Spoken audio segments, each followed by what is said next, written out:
In recent years, there was another American space disaster. This one did not cause any loss of life, though it was a huge financial mess. And it was unusual in another way. It had a happy ending.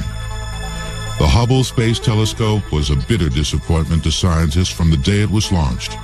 But the Hubble was already in orbit before scientists discovered the main mirror was distorted, producing only about 1/3 the resolution it was designed for. Several things had gone wrong. One, the mirror had been ground to almost unthinkably close tolerances, but in the wrong shape, because its own weight distorted its shape in the gravity on Earth. Once freed of gravity, the mirror sprung into a slightly different shape. Critics say it should have been tested for that. We have an axiom here.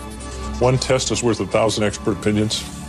And this is a classic example where no one could figure out a very elegant way to test it in zero-G, so they didn't.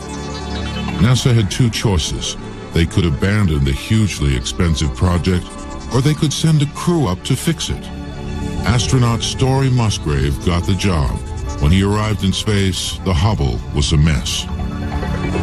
Putting in some new rate gyros, which had failed, putting in the new wide-field planetary camera, the deployable optics bench to correct for the spherical aberration, new magnetometers. The computer had lost half of its memory, replacing a coprocessor to get the memory back. All of those kinds of tasks, if you added up the total amount of work that we had to do, it came out to 5 days. At the end of it, the results were better than anyone had dared hope for. Since Story Musgrave's $50 million overhaul, the Hubble Space Telescope has looked farther into space than any instrument in history.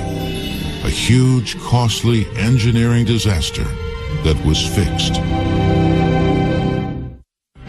The repaired Hubble Space Telescope can now see 10.5 billion light years into the past, a distance that approaches the edges of the Big Bang at the beginning of the universe.